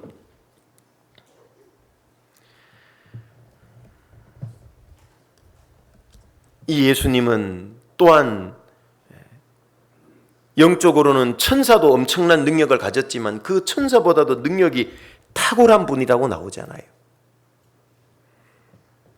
히브리서 2장 9절에 보면 천사들보다 잠깐 못하게 입었다 그랬잖아요. 못하게 됐다 그랬잖아요. 33년 정도 이 땅에 인간의 몸을 입고 왔다는 것을 의미합니다. 예수님은 우리를 위해서 낮아지시고 우리를 위해서 약해지신 겁니다. 이것은 우리에게 또한 중요한 교훈이 됩니다. 예수님이 구원자가 될 수 있었다. 우리의 주님이 될 수 있었다. 이건 뭐 때문에 가능할까? 낮아지고 약해지셨기 때문에 가능한 겁니다. 한 마리의 어린 양이 되셨기 때문에 가능한 겁니다. 그래서 우리를 구원하시려는 하나님의 계획을 온전히 이루실 수 있었던 겁니다. 예수님의 강한 모습으로는 안 되는 겁니다. 여러분, 예수님이 우리를 언제 구원하셨는가를 생각해 보세요. 초자연적인 기적을 베풀었을 때 우리를 구원했습니까? 아니죠. 오히려 가장 무능력해 보이는 십자가의 죽으심을 통해 우리를 구원했다는 사실인 겁니다. 그게 예수님의 가장 큰 능력이었습니다.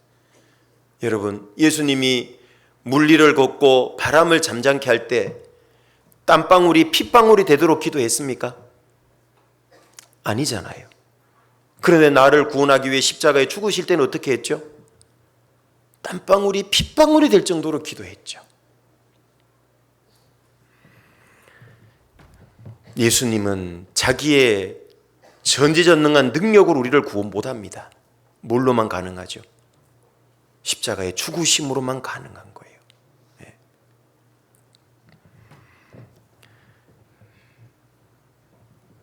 우리도 내가 나약하고 약하다는 걸 깨달을 때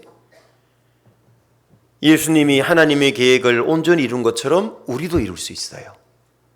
내가 강하고 내가 높아지고 잘났다고 생각하면 하나님의 뜻과 계획을 단 하나도 이룰 수 없어요.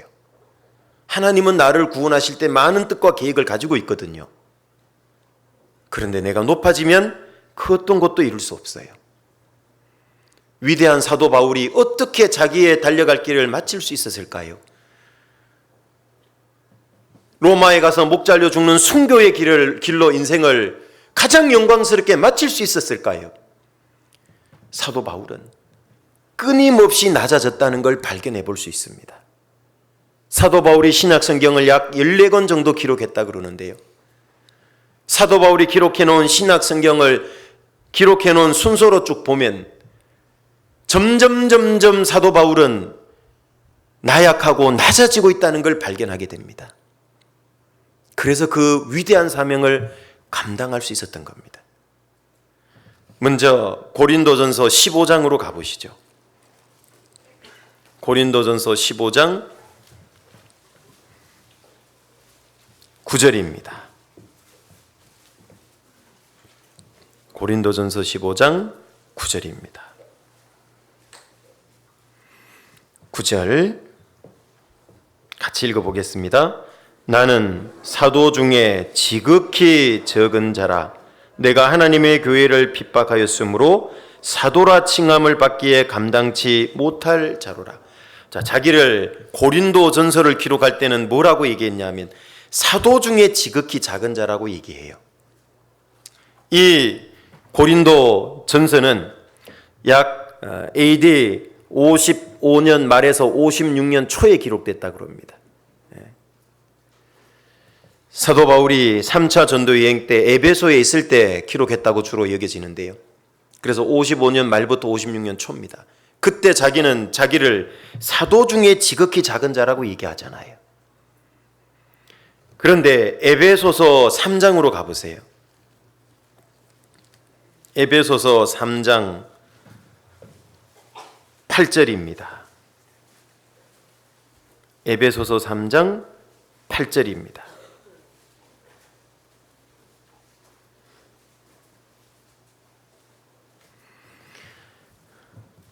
3장 8절입니다. 모든 성도 중에 지극히 작은 자보다 더 작은 나에게 이 은혜를 주신 것은 측량할 수 없는 그리스도의 풍성을 이방인에게 전하게 하시고, 에베소서를 기록할 때는 자기를 뭐라고 얘기했죠? 모든 성도 중에 지극히 작은 자, 보다 더 작은 자. 그죠? 네. 이 에베소서는 이 앞에 고린도 전서가 기록된 때로부터 약 8년 정도, 8, 9년 뒤에 기록됐는데 AD 62년경에 기록됐습니다. 사도 바울이 로마로 압송돼서 감옥에 갇혀 있을 때입니다. 그러니까 고린도 전서보다 뒤라는 걸 알 수 있죠. 거기에 있을 때는 사도 바울이 옥중에서 4권의 성경을 썼잖아요. 에베소서, 빌립보서, 골로새서, 빌레몬서. 그때 자기를 뭐라고 여겼냐 하면 모든 성도 중에 지극히 작은 자보다 더 작아진 거예요. 사도 바울은 사도 중에 제일 작은 자였다가 이제는 더 낮춰가지고 모든 성도 중에 가장 작은 자보다 더 작대요. 자꾸 자기를 낮추고 있죠. 그리고 사도 바울이 가장 마지막에 기록했다고 하는 성경이 주로 디모데 전후서 쪽인데요. 여기 디모데 전서부터 보시면, 전서입니다. 전서 1장에 보시면 디모데 전서 1장 15절입니다.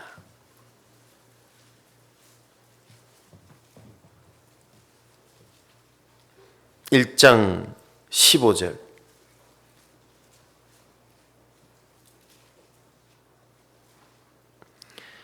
같이 읽겠습니다. 미쁘다 모든 사람이 받을 만한 이 말이여, 그리스도 예수께서 죄인을 구원하시려고 세상에 임하셨다 하였도다. 죄인 중에 내가 괴순이라. 이제는 자기를 낮춰서요, 죄인 중에 괴수였다고 고백을 해요. 바울은 계속 낮아지고 있었던 겁니다. 주님의 복음을 전하는 일을 하면서 바울은 얼마든지 높아지고 대접받을 수 있잖아요. 자기의 사역이 점점 많이 결과물이 나타나고 있잖아요.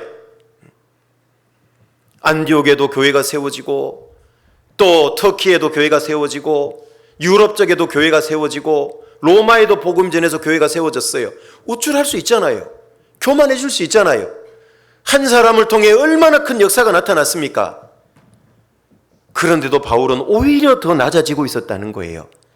그래서 더 크게 계속 쓰임을 받는 겁니다. 우리도 그래요. 교회 안에서 내가 어떤 봉사든 어떤 직분을 맡든 간에, 그리고 얼마나 좋은 결과가, 엄청난 결과가 나오든 간에 낮아져야 되는 겁니다. 기장히 고집 부리고 주장하고 내 마음에 안 든다고 형제자매가 마음을 합치지 않고, 그건 얼마 못 가서 버림받는 겁니다. 그 쓰임 못 받습니다. 왜? 한 치 앞밖에 못 보잖아요. 자기의 감정에 매여갖고 주님 일하는 거잖아요. 그 사람 얼마 못 가면 쓰임 못 받습니다. 담임 목사는 다 몰라요. 그런데 하나님은 다 보고 계시거든요. 기가 막히게 신기하게 그 일을 거의 더 이상 못하게 해요. 그래서 우리는 사도 바울처럼 점점 더 낮아져야 돼요. 디모데 후서로 가보시죠. 디모데 후서 4장입니다.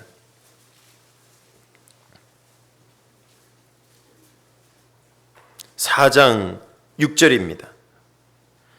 간제와 같이 벌써 내가 부음이 되고 나의 떠날 기약이 가까웠도다. 사도 바울은 가장 마지막에 디모데후서 목 잘려 죽기 직전에 이것을 기록하면서요, 자기를 뭐라고 그래요? 관제와 같이 내가 부음이 되고 나의 떠날 기약이 가까웠다. 이제는 죄인 중에 괴수 정도가 아니라 어디까지 났었냐? 이제는 사람이 아니라, 관제가 뭐냐 하면요, 물뗄 관자의 제사 제자입니다. 쉽게 말하면 부어드리는 제사예요. 성막에 이 성전에 제사를 드릴 때요, 피를 거기에 붓는다든지 포도주를 이렇게 부어요. 그걸 관제라고 그래요. 자기를 그 정도로 이제 사물로까지 낮추고 모든 것을 이제 다 부어드리는, 낮추고 다 낮춘 겁니다. 이제 완전히 자기 모든 걸 하나님께 불살라 드리는 겁니다. 관제와 같대요. 우리도 점점 낮아져야 됩니다. 신앙의 연수가 깊어갈수록 신경 써야 될 게 내가 얼마나 더 낮아지고 있는가를 신경 써야 돼요. 그래야 더 귀하게 쓰임 받는 겁니다. 신앙의 연수가 오래됐다고 그걸로 목에 힘주고 중요한 직분 맡았다고 힘을 주면 그건 어린아이인 겁니다. 더욱더욱 사도 바울은 사도로서 그렇게 엄청난 능력을 받았음에도 불구하고 계속 낮아졌던 겁니다. 이렇게 낮아졌던 데는 물론 사도 바울도 마음을 잘 지켰지만은요, 하나님이 그 낮아지게 하는데, 그 겸손한 마음을 유지하게 하는데 특별한 조치를 취했던 겁니다. 고린도 후서 12장으로 가보시죠. 고린도 후서 12장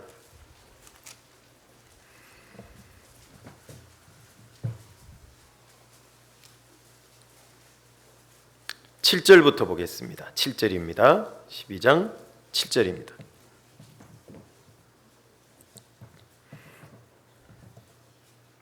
(12장) 7절부터입니다. 7절부터 10절입니다. 여러 계시를 받은 것이 지극히 크므로 너무 자고하지 않게 하시려고 내 육체의 가시 곧 사단의 사자를 주셨으니 이는 나를 쳐서 너무 자고하지 않게 하려 하심이니라. 이것이 내게서 떠나기 위하여 내가 3번 죽게 간구하였더니 내게 이르시기를 내 은혜가 내게 족하도다. 이는 내 능력이 약한 데에서 온전하여짐이라 하신지라. 이러므로 도리어 크게 기뻐함으로 나의 여러 약한 것들에 대하여 자랑하리니 이는 그리스도의 능력으로 내게 머물게 하려 함이라. 그러므로 내가 그리스도를 위하여 약한 것들과 능욕과 궁핍과 핍박과 곤란을 기뻐하노니 이는 내가 약할 그때에 곧 강함이니라. 하나님이 이 사도 바울을 위해서 특별한 조치를 취해 놓은 게 바로 육체의 가시를 주셨대요. 우리 손에도 가시 하나 딱 박혀 있으면 불편합니까? 안 불편합니까? 그 부분이 닿을 때마다 막 뜨끔뜨끔하고 아프죠. 대답 안 한 분은 오늘 집에 갈 때 가시 하나 꽂아가지고 한번 가보세요. 뜨끔뜨끔합니다. 그리고 특히 깊이 박혔을 때는 어때요? 그거 바늘로도 잘 안 빼지고 그러죠. 그러면 나중에 그 부분이 막 곪고 아파요. 사도 바울에게 그런 육체의 가시를 하나 줬는데 그게 바로 성경학자들은 안질이라고 얘기하죠.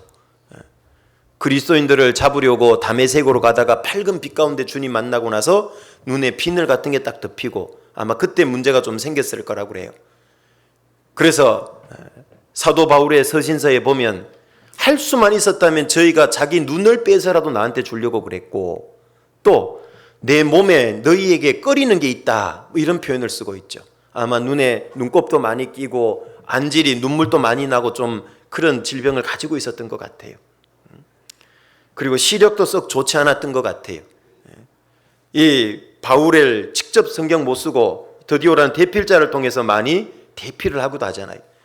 자기가 직접 쓸 때는 이렇게 큰 글자로 친필로 문안한다 그러잖아요. 아마 눈에 좀 문제가 있었던 걸로 보여지는 구절들이죠.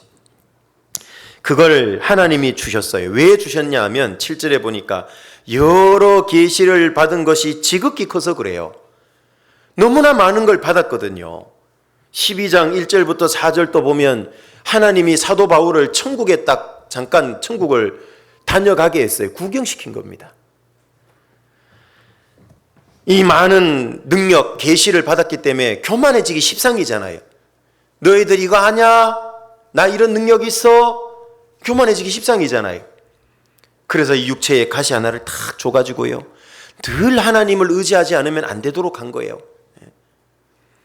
그래서 하나님께서 그걸 준 것을 사도 바울은 떠나게 해달라고 3번 간구했습니다. 단순히 육신이 불편해서가 아니라 사도 바울의 신앙 정도라면 아마 복음 전하는데 자꾸 장애가 생기니까 꺼림이 되니까 아마 떠나게 해달라고 기도했을 거예요. 그럼에도 불구하고 하나님은 그것이 너에게 있는 것이 좋대요. 그 이유가 바로 9절의 말씀대로 내 능력이 약한 데서 온전하신다고 말씀해 주셨어요. 하나님의 능력은 어디서 온전해지죠? 강한 사람에게 온전히 나타나는 게 아닙니다. 약한 자에게 온전히 나타나요. 그래서 하나님이 쓰신 사람들은 보면은요, 강한 사람은 약하게 만들어서 써요. 아시죠? 바울도 약하게 만들어서 썼고, 모세도 바로의 공주의 아들이었는데 약하게 만들어서 쓰고, 그죠? 때로는 처음부터 약한 자들, 천한 자를, 예수님의 사도들 보세요. 약하고 천한 자들, 어부들을 주로 불러서 쓰잖아요. 왜 그렇습니까? 하나님 앞에 교만하지 않도록 교만을 사전에 막아주는 거예요. 그래야지만 하나님의 능력이 온전히 드러나고 그 사람도 온전히 하나님을 의지하게 되는 겁니다. 잘난 것이 많으면 하나님의 영광을 가리기가 십상이에요. 그래서 하나님의 능력은 약한 데서 강해진다. 사람의 생각과 반대예요. 바울이 그걸 깨달은 겁니다.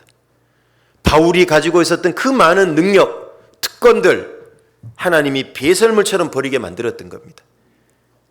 그리고 가장 중요한 그리스도를 알게 했던 거예요.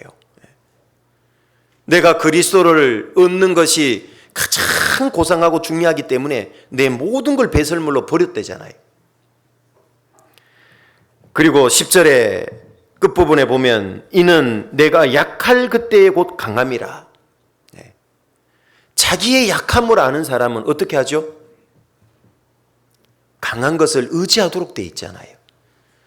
자기가 실제 강하지 않으면서 강하다고 착각하면요, 위험한 겁니다, 그게. 잠언 31장에 보면 땅에 작고도 지혜로운 게 4개가 있다고 말씀하죠. 그 중에 하나가 사판입니다. 영어도 사판인데 외국어입니다. 우리나라로 하면 들오소리 일종 작아요. 얘는 주로 독수리 같은 맹금류의 밥이 됩니다. 그래서 어떻게 했냐면 그 사판은 바위 사이에 집을 짓는다고 그래요. 그게 지혜롭다고 성경은 말씀합니다. 자기가 약한 걸 아니까 어때요? 강한 바위를 의지하잖아요. 성경에서 바위는 누구를 의미하죠? 하나님입니다. 여호와는 나의 바위시요 산성이시요 요새시요. 다윗이 이런 얘기를 많이 했죠. 누가 하나님을 자기의 바위로 피난처로 삼느냐? 약함을 아는 사람이에요. 그래서 사도 바울은 끝까지 하나님을 의지할 수 있었던 거예요. 왜? 자기가 약했기 때문에. 자, 우리도 마찬가지입니다. 이런 종이 한 장은 약합니다. 그죠? 제가 이거 손가락으로 뚫으면 뚫을 수도 있습니다. 그런데 이 종이가 철판에 붙으면 어때요? 바위에 붙으면 어때요? 이런 콘크리트 벽에 붙으면 어때요? 제가 이거 뚫으려고 손가락으로 확 찌르면 어떻게 될까요? 손가락이 부러져요. 약함을 아는 사람이 강한 하나님께 붙는 겁니다. 그런데 자기가 약함에도 불구하고 강하다고 생각하면 하나님 의지 안 해요. 근데 많은 분들이 이걸 인식을 못하고 살아가요. 저 인식하는데요. 잘 들여다보세요. 자기 삶을. 하나님께 기도 없이 결정하고 행하는 게 왜 그렇게 많죠? 그건 자기가 강하다고 생각하는 거예요. 그게 자기를 의지하는 겁니다. 우리는 하나님께 착 달라붙어야 돼요. 창세기에도 남편이 아내와 연합하라 그랬잖아요. 그 연합이 본드로 2장 붙여지듯이 착 붙인다는 뜻이에요. 우리가 주니까 그렇게 달라붙어야 돼요. 그 영국의 설교의 황제라고 하는 스펄전 목사님이 있습니다. 물론 구원받은 분입니다. 이 스펄전 목사님은 평생에 자기는 2가지 이유 때문에 겸손할 수 있었다고 고백을 했어요. 첫 번째는 자기가 신학교를 나오지 못했어요. 그리고 2번째는 몸에 평생의 지병이었던 통풍이 있었어요. 통풍이 뭔지 아시죠? 몸에 이 요산인가 쌓여가지고 바람만 스쳐 지나가도 아파요. 그래서 통풍이래요. 통증을 느끼는데 바람풍자, 바람에 의해서.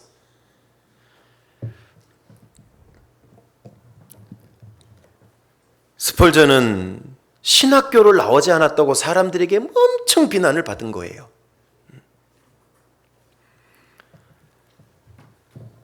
그렇지만 그것 때문에 스펄전 목사님은 더 많이 공부할 수 있었다고 얘기를 해요. 그렇죠? D.L. 무디도 마찬가지예요. 무디도 초등학교를 제대로 못 나왔죠. 그런데 미국과 유럽의 위대한 복음 전도자가 됐잖아요. 그도 공부를 많이 못했기 때문에 더 많이 책을 보고 공부를 했다고 그래요.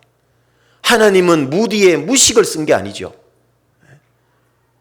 그 부족했기 때문에 더 열심히 열정적으로 준비하고 기도했던 거예요. 하나님을 더 의지했던 거예요. 왜? 부족했기 때문에. 그게 무디의 강함이었어요. 그게 스펄전의 강함이었어요. 스펄전은 통풍 때문에 자신의 연약함을 한시도 잊을 수가 없었대요. 그래서 늘 하나님을 의지할 수밖에 없었다는 거예요.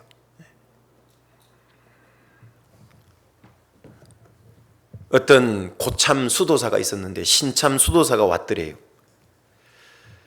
그래서 이 신참 수도사한테 이렇게 얘기를 했대요. 고참 수도사가 물을 좀 떠와가지고 정원에서 일을 하고 있었거든요. 그 단단하게 굳어서 덩어리진 흙에다가 거기 물을 좀 부어달라 그랬대요. 그 덩어리에 물을 부어봐야 다 표면에 흘러가 버리잖아요. 그리고는 다시 두 번째로 이 망치로 덩어리진 단단한 흙을 다 부숴줬대요. 그리고 신참 수도사한테 여기 한번 물을 부어보래요. 그러니까 부으니까 물을 쫙 머금죠. 그 젊은 혈기가 왕성하고 자소 교만했던 신참 수도사를 가르치려고 그래요. 그러면서 이렇게 얘기를 한 겁니다. 단단했을 때는 물이 스며들지 않지만 부서졌을 때는 물이 스며들고 드디어 여기에 씨를 뿌리면 싹이 나고 꽃이 피고 열매가 달려서 수확할 게 나온다고. 이걸 바로 깨어짐의 신학이라고 그런다고. 참 멋있는 말이에요.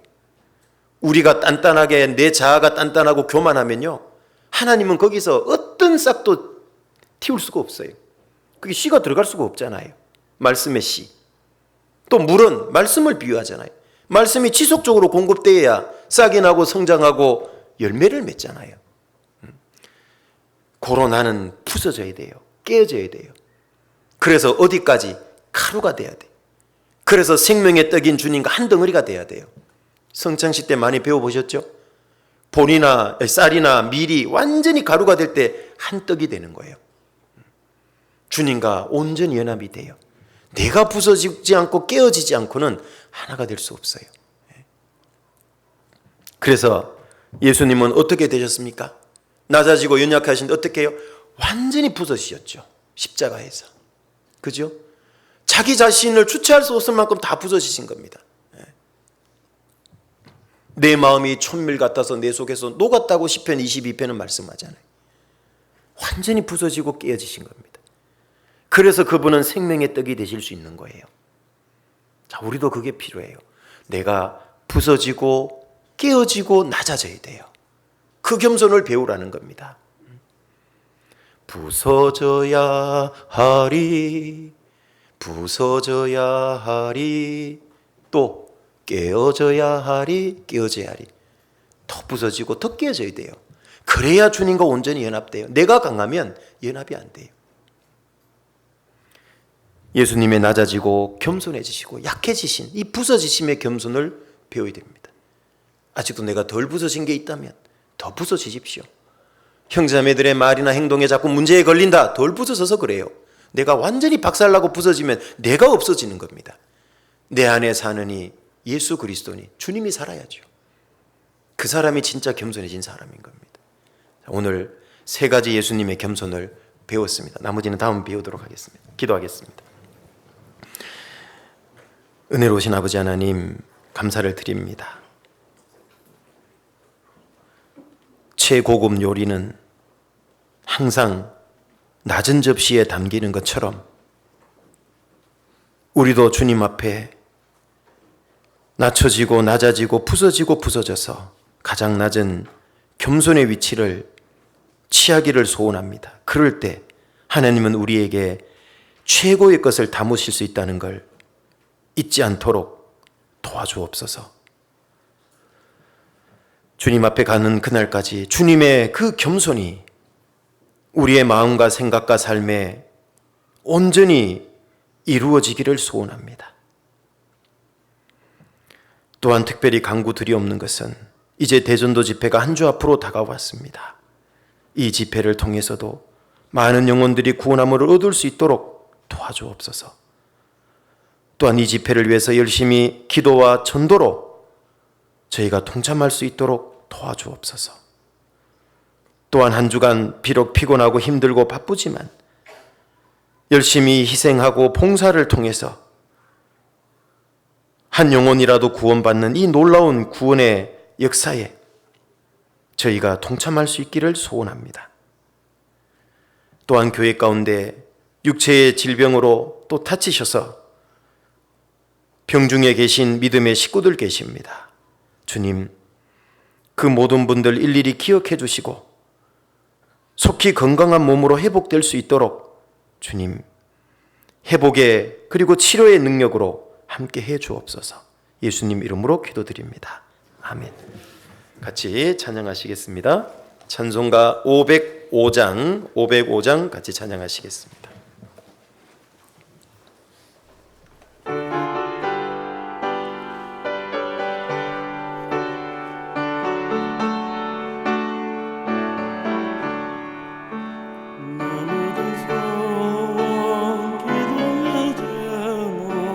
예수를 닮기 원함이라. 예수의 영광 나 있기 위해 세상의 악기 잡는 예수를 닮기 내가 원하는 날 구속하신 예수님은 내 마음속에 지금 고도사 주님의 영상 인치소서. 무한한 사랑 풍성한 긍휼 슬픈 자 위로 하시는 주. 길 잃은 죄인 부르는 예수 그 영상 담게 하옵소서. 예수를 닮기 내가 원하는 날 구속하신 예수님을 내 마음속에 지금 고도사 주님의 영상 인치소서. 겸손하시고 거룩한 예수 원수의 멸시 참으시사 우리를 위해 고난을 받은 구주를 담게 하옵소서. 예수를 닮기 내가 원하네 날 구속하신 예수님을 내 마음속에 지금 고도사 주님의 영상 인치소서. 광고해 주시겠습니다.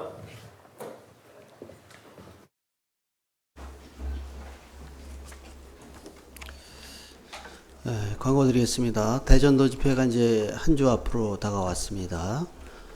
소식 뒤편에 보면 기도 부탁자 명단이 있는데요. 기도 부탁자 명단 보시고 기도해 주시고 말씀을 전하실 김보유 목사님을 위해서도 기도해 주시기 바랍니다. 주간 일정 안내 드리겠습니다. 내일은 교구별로 자유롭게 교제를 하시고요. 화요일 날은 31구역 구역 모임이 있습니다. 교회 소식입니다. 전국 방송 문서 미디어 수련회가 10월 8일 9일 양일간 갈릴리 수양관에서 있습니다.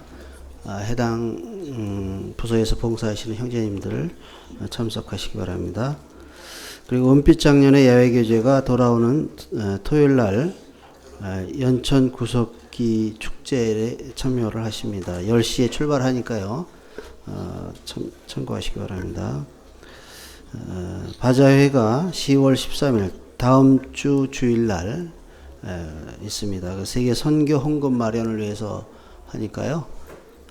선교 헌금 하신다는 마음으로 같이 동참을 해주시면 감사하겠습니다. 성도 소식입니다. 김혜심 자매님이 손에 화상을 입고 의정부 성모병원에 입원을 하고 계시고요. 오준석 형제님이 어깨 탈골수를 받고 양주 국군병원에 입원을 하고 계십니다. 빠른 쾌유를 기도해 주시기 바랍니다. 그리고 김명민 형제님 가정이 대방 노블랜드로 이사를 했습니다. 금일 모임 안내드리겠습니다. 이사분 모임이 1시 반에 있고요. 봉사부서 모임도 1시 반에 있습니다. 그리고 전체 임원 모임은 3시 반에 있습니다. 이 모임 끝난 다음에 부서별 회별 청소 깨끗이 하시고 귀가하시면 되겠습니다. 식사 맛있게 하십시오.